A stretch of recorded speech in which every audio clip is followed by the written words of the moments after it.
যাই হোক, যেহেতু হাসিনা তার সর্বোচ্চ ক্ষমতা ব্যবহার করে ফেলেছে, ক্ষমতায় টিকে থাকার জন্য পুলিশ, বিজিবি, প্যারামিলিটারি সব ব্যবহার করেছে, এমনকি সশস্ত্র বাহিনী ব্যবহার করে কারফিউ পর্যন্ত জারি করেও ছাত্র জনতার বিরুদ্ধে পরাজিত হয়েছে।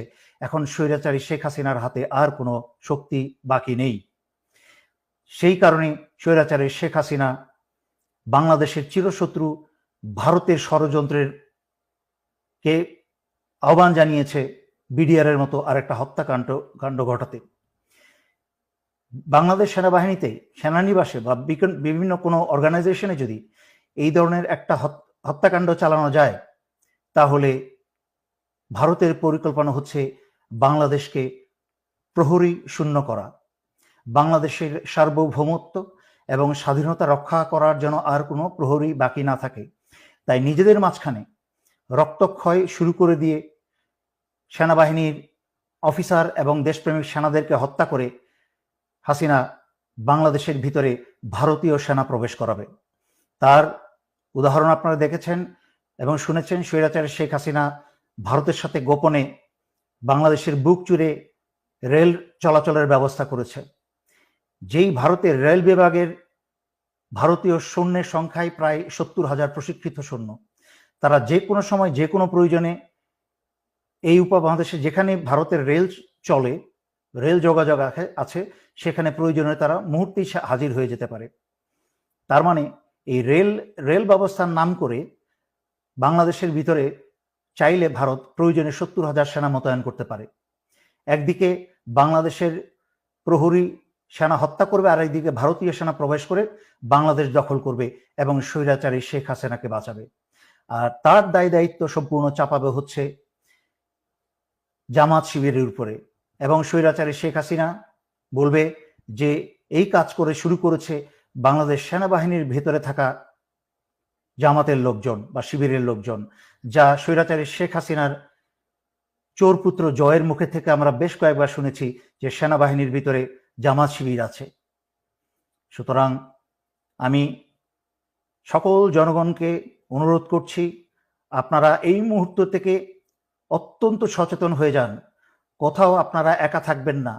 কোথাও আপনাদেরকে বাসা বাড়িতে এলাকায় যদি পুলিশি হানা হয়, তাহলে আপনারা সারা এলাকার মানুষ ঘিরে ধরবেন, এবং ছাত্রছাত্রী তোমরা সবাই পকেটের মাঝখানে তোমরা মরিচের গুঁড়া রাখবে।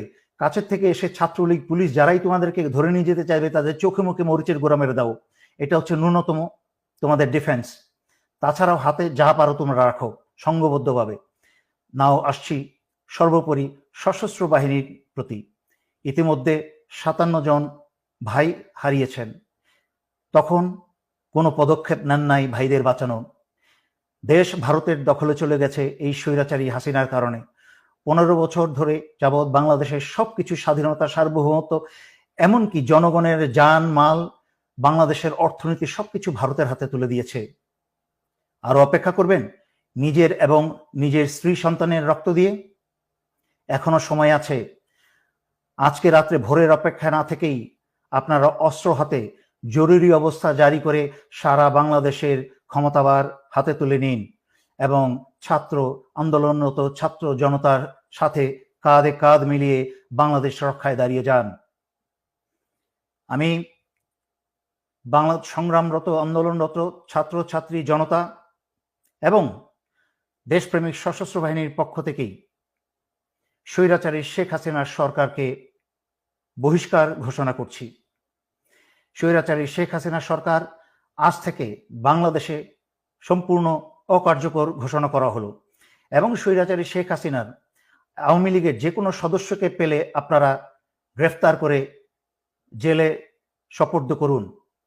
সশস্ত্র বাহিনী, দেশপ্রেমিক বিজিবি সকলের উদ্দেশ্যে আপনারা বিজিবির প্রতি সারা বাংলাদেশের সীমানা পাহারা দিন, এবং সশস্ত্র বাহিনীর নিজ অন্যান্য দায়িত্বের পাশাপাশি দায়িত্ব সকল বিমানবন্দরগুলোকে দৃষ্টিতে আনুন এবং পাহারায় রাখুন, যেন আওয়ামী লীগের কেউ পালিয়ে যেতে না পারে। এবং সর্বোপরি এই কথা বলছি, ক্ষমতাভার গ্রহণ করার পরে বাংলাদেশের ভেতরে যেন ভারতের কোনো রয়ের সদস্য যেন এরা না থাকতে পারে, তা যা ব্যবস্থা করার করুন। বাংলাদেশের মাটির ভিতরে, বাংলাদেশের সীমানার মধ্যে যেন যেখানেই রয়ের সদস্য পাবেন এদেরকে আপনারা খতম করে দিন।